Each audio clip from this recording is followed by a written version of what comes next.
नमस्कार, हमारे खास प्रोग्राम देश की बात में आपका बहुत बहुत स्वागत है। आज हम बात करेंगे ऑनलाइन शिक्षा के ऊपर। जैसा कि आप लोग जानते हैं कि पूरे वर्ल्ड के अंदर कोरोना वायरस बहुत तेजी के साथ फैलता जा रहा है। लोग संक्रमित हो रहे हैं, लोगों की मौत भी हो रही है, बहुत ही चिंता का विषय है। और जब से लॉकडाउन हुआ है, जब से कोरोना वायरस फैला हुआ है, स्कूल कॉलेज काम धंधे सब बंद है। हालांकि सब जगह मारामारी हो रही है, लेकिन जो सबसे ज्यादा असर पड़ा है वो है बच्चों की शिक्षा के ऊपर। आखिर बच्चे स्कूल नहीं जाएंगे, उनकी शिक्षा कैसे होगी, ये तमाम बातें हैं जो बहुत उलझन वाली है। माता पिता इसको लेकर बहुत ही परेशान है। लेकिन इस कोरोना वायरस के अंदर अब आपको रहना भी है, इसके साथ ही जीना है, तो 2 गज की दूरी बहुत ही जरूरी है। अब इसी का मंत्र लेकर हम लोग चल रहे हैं। लेकिन हम बात कर रहे हैं ऑनलाइन शिक्षा के ऊपर, क्योंकि बच्चों को जो शिक्षा प्रणाली है वो सबसे ज्यादा असर पड़ा। लेकिन अब जो है बच्चे पढ़ेंगे भी, तो इसके लिए ऑनलाइन शिक्षा यानी ऑनलाइन शिक्षा का बहुत जोर दिया जा रहा है। ये कितना जरूरी है, कैसे हो पाएगा, इन तमाम विषयों पर हमारे साथ बातचीत करने के लिए मौजूद हैं आशीष खड़े हैं। इनसे बातचीत करेंगे और जानने की कोशिश करेंगे कोरोना वायरस महामारी में जो ऑनलाइन शिक्षा का जो प्रसार हो रहा है उसे बच्चे कैसे अडॉप्ट कर पाएंगे, इससे कितना फायदा होंगे और ये किस तरह से किया जा सकता है। खड़े साहब, आपका बहुत बहुत स्वागत है हमारे देश की बात में। लॉकडाउन है, देख रहे हैं कोरोना वायरस पूरा महामारी, वैश्विक महामारी का रूप ले चुका है। और ऐसे में जो सबसे ज्यादा असर पड़ा है वो है बच्चों की शिक्षा को लेकर। आप देख रहे हैं कि बच्चे घर के अंदर बंद हैं, स्कूल नहीं जा पा रहे हैं। तो बच्चों के जो शिक्षा देने का, एजुकेशन देने का जो है वो ऑनलाइन शिक्षा का आप जोर पकड़ता जा। लेकिन ऑनलाइन शिक्षा कैसे दे सकते हैं, क्या है पूरा, कैसा प्रोसीजर है इसका जो है? देखिए, सबसे ज़रूरी ऑनलाइन शिक्षा में ये है कि जो हमारे बच्चे हैं हम पहले उनकी मानसिकता समझें। हमारे पास जो बच्चे इस वक्त पढ़ रहे हैं, अगर हम ऑन दी होल पूरे देश में देखें, बहुत छोटे बच्चों को भी ऑनलाइन शिक्षा प्रदान की जा रही है, जो कि तीसरी, चौथी, 5वीं, 8वीं, 10वीं में है और 11वीं, 12वीं के हैं, जिनके सामने करियर का सवाल भी है। किसी भी काम को करने के लिए अगर पर्पस डिफाइंड हो, बच्चों को पता है कि 2 साल बाद ये एग्ज़ाम उनके सामने आना है, तो ऑनलाइन शिक्षा पद्धति जो है वो नॉलेज कंपोनेंट का पूरा ख्याल रखती है, क्योंकि टीचर को भरपूर टाइम मिलता है अपनी बात समझाने रखने का। बच्चों को एक ज़बरदस्त अपॉर्चुनिटी मिलती है, उनका पूरा लेक्चर टीचर का रिकॉर्ड हो जाता है, वो उसे घर पे देख सकते हैं। बच्चों के पास फॉर्चुनेटली अनफॉर्चुनेटली भरपूर समय हो गया है। काफ़ी सारी अनप्रोडक्टिव वर्क जो वो दिन भर में करते थे वो करने का उन्हें मौका ही नहीं मिल रहा है। बट पर्पस कि क्या वो इस चीज़ को करें, उनको पता है कि इतने दिन बाद एग्ज़ाम होगा, वो शायद उनके लिए ज़्यादा बड़ी मानसिक चिंता का कारण है कि हम जो पढ़ रहे हैं वो किस फॉर्म में, किस दिन एग्ज़ाम फॉर्म में आएगा। जहाँ तक सीखने की बात है, जहाँ तक सीखने सिखाने की बात है, ऑनलाइन और ऑफलाइन मोड के अपने अपने चैलेंजेस हैं। ऑफलाइन मोड में जहाँ टीचर एक आई कांटेक्ट के जरिए बच्चों के मन को पढ़ता था, समझता था, एटलीस्ट जो अच्छा अध्यापक था वो इस काम को भरपूर करता था, हमेशा करता था, वो हर चीज़ को देखता था बारीकी को, वो मिसिंग है। लेकिन वहीं ऑनलाइन में एक बहुत बड़ा स्ट्रॉन्ग पॉइंट यह है कि जो बच्चों की आपसी बातचीत, डिस्ट्रैक्शन से क्लास स्लो हो जाती थी, वो नहीं है। जहाँ टीचर को अपनी बात कहते समय बच्चों की आंखों का एक, जिसे कहते हैं ग्रेविटी, देख के उसको एक एहसास होता था, अगर ज़रा भी कुछ ऊंच नीच दिखे तो उसका मोरल डाउन हो जाता था, वो नहीं है। तो टीचर अपनी बात बेबाक कह सकता है, बच्चा उस रिकॉर्डेड लेक्चर को 3, 4, 5 बार सुन सकता है।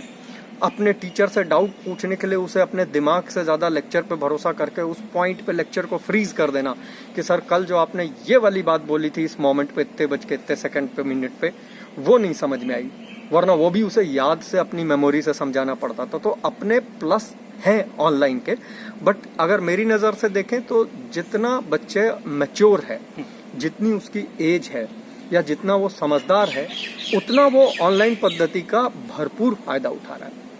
वो बच्चा जो फोकस्ड नहीं है, वो बच्चा जिसकी एज नहीं है, जिसकी मैच्योरिटी नहीं है, वो बावजूद इसके कि उसके सामने बहुत अच्छा लेक्चर, बहुत अच्छा कंटेंट आ रहा है, वो शायद उसका फायदा नहीं उठा पा रहा है। यहाँ मेरी नज़र से देखें तो एक बहुत अहम रोल माता पिता का, पेरेंट्स का, अभिभावक का बन जाता है कि वो चलते ऑनलाइन लेक्चर में अपने बच्चे के पीठ के पीछे खड़े होकर देखें कि क्या बच्चा लेक्चर वीडियो की तरह सुन के एंजॉय कर रहा है या उसी वक्त पेपर पेन पे उसका हाथ चल रहा है। ये बहुत इंपॉर्टेंट है। ऑनलाइन लेक्चर को अगर हम मूवी की तरह देखेंगे तो हम मूवी की तरह भूल भी जाएंगे। मैं आपको ये टोकता हूँ आपको कि आपने बड़ा अच्छा बताया कि ऑनलाइन में माता पिता सिर पे खड़े रहेंगे, लेकिन देखिए बच्चे का जो बौद्धिक स्तर होता है एक अजीब सा होता है, क्योंकि बच्चा है, बचपना है उसके अंदर, फिर घर का माहौल उसको कुछ और मिलता है, स्कूल का माहौल कुछ और मिलता है। क्योंकि घर में हमेशा जो बच्चा रहेगा वो प्यार दुलार से रहेगा, आप उसको डांट टपट नहीं सकते। लेकिन जब स्कूल में आता तो आप ही शिक्षक हैं, तो अगर बच्चा कुछ नहीं काम करेगा, नहीं पढ़ेगा, तो आप उसको आंखों से या वैसे डरा सकते हैं। लेकिन जो ऑनलाइन जो शिक्षा का प्रसार जो हो रहा है तो कितना चैलेंजिंग हुआ है इस तरह से बच्चों को उनके डिसिप्लिन के ढालने में जो है। देखिए, जहां तक बेसिक स्कूलिंग से जो बच्चे के अंदर एक पर्सनालिटी डेवलपमेंट होता है, वो ऑनलाइन पद्धति से रिप्लेस नहीं हो सकता किसी भी कीमत पे, ये तय है। क्योंकि जब एक बच्चा रोज सुबह नियम से तैयार होकर स्कूल जाता है तो उसे डिसिप्लिन नियम पता चलता है। जब वो यूनिफॉर्म पहनता है तो उसे यूनिफॉर्मिटी का एहसास होता है कि हम बड़े छोटे नहीं है, हमें यूनिफॉर्म पहनाई जा रही है, ये सिखाने का वो बताना नहीं पड़ता है। वो over a period of years बच्चे को खुद समझ होता है कि इसकी अहमियत क्या है। जब वो क्लास में जाता है, हर काम टाइम पे शुरू होना, टाइम पे खत्म होना, एक स्ट्रक्चर के साथ करना, किसी को कुछ गलत बोला तो डांट पड़नी, किसी को कुछ अच्छा बोला तो अप्रिशिएट होना। तो जो स्कूलिंग वाला पूरा पार्ट है उसको तो कोई रिप्लेस नहीं कर सकता। बच्चे का जो व्यवहार, जो उसकी पर्सनालिटी बनती है, ये तो है।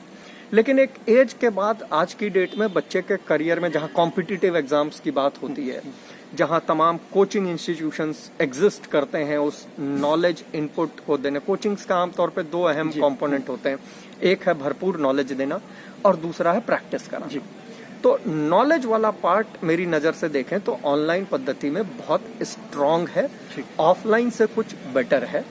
प्रैक्टिस में यस एक डिसिप्लिन होता था, बच्चा डेली कोचिंग जाता था, 50 क्वेश्चन सॉल्व करता था। आज की डेट में हमने अगर उसे कोई टेस्ट दिया, बच्चे ने वो टेस्ट खुद किया भी या किसी दूसरे टैब को खोल के चेक कर लिया, ये पता चला पाना प्रैक्टिकली ना। जितना हम स्मार्ट बनेंगे बच्चा भी पैरेलली उतना ही स्मार्ट है, और हम उसे स्मार्ट बनने से रोकें ये भी बेवकूफी है। तो यहाँ थोड़ा सा मैं बार बार वही कहता हूँ कि अभिभावक, पेरेंट्स अगर साथ में बच्चे के बैठें, बात करें, देखें, तो इस चीज को कुछ हद यानी ऑनलाइन शिक्षा पद्धति में पेरेंट्स की जिम्मेदारी बहुत ज्यादा बढ़ जाती है कि अपने बच्चों के ऊपर नजर रखें कि आपका बच्चा क्या कर रहा है, कैसे कर रहा है, कैसे पढ़ाई कर रहा है। क्योंकि माँ बाप की अगर उस पर गाइडेंस होगी, माँ बाप की अगर पैनी नजर होगी, तभी ऑनलाइन शिक्षा जो कारगर होगा मेरे हिसाब से, जो जैसा मैं आपके सामने प्रश्न कर रहा हूँ। मैं देखिए, मेरी नजर में नजर रखना सही सॉल्यूशन नहीं है। पुलिसिंग की जरूरत आज की उम्र में मेजॉरिटी ऑफ बच्चों को नहीं पड़ती अगर आप उनसे एक बार बैठ के दो टूक बात कर लें कि देख, मैं ये ऑनलाइन एजुकेशन बेटा आपको प्रोवाइड कर रहा हूँ, ये कारण है, ये चैलेंजेस हैं, ये आपके करियर का स्टेक है, ये चीजें सामने आने वाली हैं और हम इस समय इससे ज्यादा नहीं कर पाएंगे। फिर भी हम जानते हैं कि आप पढ़ रहे हैं और आप गलत नहीं करना चाहेंगे, फिर भी हम डेली बेसिस पे आपसे ये 5 सवाल पूछेंगे। इन 3 मौकों पे आपका हर चीज चेक करेंगे और आपने ये हमें दिखानी है। बच्चे हमारी जनरेशन से कहीं ज्यादा जिम्मेदार, कहीं ज्यादा स्मार्ट है। हमारी जनरेशन जो व्हाट्सअप चलाना बहुत बड़ा टेक्नोलॉजी गीक समझती थी या फेसबुक पे जाना बहुत बड़ा काम समझती थी, उस दौर में ये बच्चे बचपन से देखते चले आ रहे हैं। तो जाहिर सी बात है इनको इन चीजों का बहुत स्ट्रांग महत्व पता है कि क्या है क्या नहीं है। तो मेरी नजर में अगर माँ बाप, अभिभावक एक बार उनसे दो टूक बात करें और बड़े साफ शब्दों में बताएं कि हम रोज दिन में 2 बार 3 बार तुम्हारी कॉपी चेक करेंगे, तुम्हारा वीडियो देखेंगे, इसको अदरवाइज नहीं लेना है, तो ये बच्चे उस चीज पर 3 महीने से ज्यादा हमारे देश में लॉकडाउन चल रहा है, बच्चे घर से बाहर नहीं निकल पा रहे हैं। तो जो ऑनलाइन शिक्षा का जो शुरुआत हुई है, तो आप तो ऑनलाइन शिक्षा पढ़ा दे भी रहे हैं, तो बच्चों का रुझान कैसा नजर आ रहा है आपको? बच्चों को शुरुआत में जरूर एक्साइटिंग लगा। हर चीज का एक फेज आता है, तो इनिशियली जो फेज आया बच्चों को बड़ा एक्साइटिंग लगा, हर चीज ऑनलाइन हो रही है। एक स्टेज के बाद, जैसा कि आमतौर पे होता है किसी भी चीज में, उन्हें लगा कि ये तो बड़ा मोनोटोनस और रूटीन हो गया है और रोज वही चीज हो रही है। बट एक स्टेज के बाद उसका भी ग्राफ चेंज होता है, एक्सेप्टेंस आती है। अब उन्हें वो चीज समझ आने लगी, उनकी बॉडी क्लॉक ट्यून्ड हो गई है। इतने बजे सर आएंगे, ऑनलाइन ये बात बोलेंगे, रुचि ले रहा है बच्चा। अध्यापक या सिस्टम के तहत हमें यह ध्यान रखना है कि हमें कोई भी चीज एक ही ढर्रे पे बहुत लंबे समय तक नहीं चलानी है, वो मोनोटोनस हो जाएगी। हम अपनी चलती क्लासेस में भी सारे अध्यापक, टीचर्स जो हैं, कुछ नया, कुछ इनोवेटिव, कभी हंसी, कभी मजाक, कभी चलते लेक्चर में बहुत धीरे से बोलना ताकि बच्चों के कान खड़े हो जाएं कि यार अभी ऐसा ना हो, ये पूछ लें क्या बोला है। वो चीज़ों को ऑनलाइन में भी अपने अपने तरीके से इम्प्लीमेंट करना चाहिए। मेरा सुझाव है सारे अध्यापकों को कि इसको करें। सरप्राइज टेस्ट लें, किसी दिन अचानक माता पिता को साथ में बुलाएं कैमरे पे कि भाई जो बच्चे ने काम किया हम उसे देखेंगे, ताकि बच्चे के अंदर एक वो एक्साइटमेंट बना रहे और एक एनकरेजमेंट रहे कि भाई ये किसी भी दिन कुछ भी कर सकते हैं। बट 3 महीने लॉकडाउन पीरियड में ऑनलाइन पद्धति में पढ़ना उतना बड़ा चैलेंज नहीं है। एक कमरे में बंद बने रहना 3 महीने तक, वो मानसिकता शायद ऑनलाइन में, क्योंकि अब उनको ये पता चल गया है कि कोई भी चीज़ जिंदगी का अच्छा बुरा देखना है, ये 2x2 का लैपटॉप है। और सच बताएं, बहुतों के पास तो लैपटॉप भी नहीं है। वो एक 4 इंच 6 इंच के मोबाइल में अपनी सारी जिंदगी समेटे हुए हैं, दुनिया समेटे हुए हैं। उनको लेक्चर भी उसी पे मिल रहा है, एंटरटेनमेंट भी उसी पे मिल रहा है। ये थोड़ा ज़्यादा है। एज अ पेरेंट मैं खुद भी इस चीज़ को बहुत फेस करता हूँ, देखता हूँ कि मेरे बच्चे खुद भी जो है वही चीज़ें देखे जा रहे हैं, उतनी में ही खुश हैं। यहाँ क्योंकि हम सब भी लॉकडाउन में फंसे हैं, तो कुछ हद तक फिजिकल एक्टिविटीज़, गेम्स खेलना बच्चों के साथ, भले ही वो आपके लिए बहुत बड़ा एक जिसे कहते हैं प्रोत्साहन ना हो, लूडो खेलना या कोई ऐसा काम करना, इसमें भी आप इनोवेशन ला सकते हैं।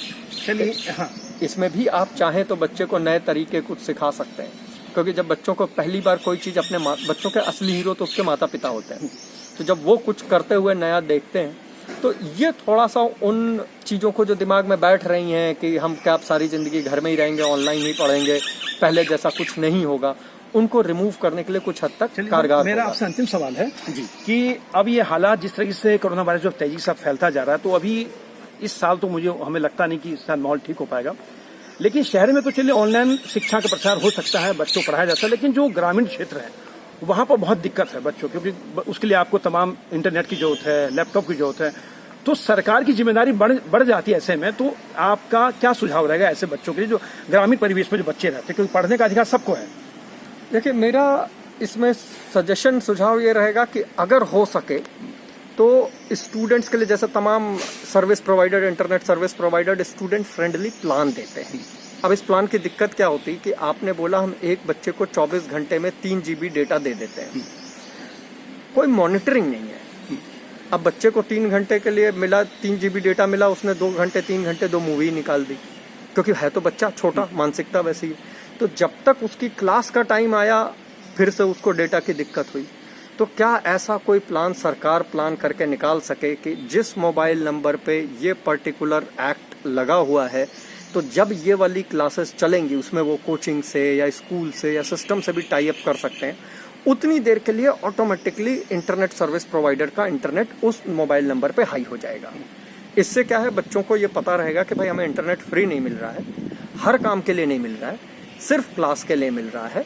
और ये मुझे, जैसा मेरे कईयों से बात हुई, ये बहुत बड़ा चैलेंज नहीं है टेक्निकली कि करना मुश्किल है। गांव के बच्चे जिन्होंने नहीं देखा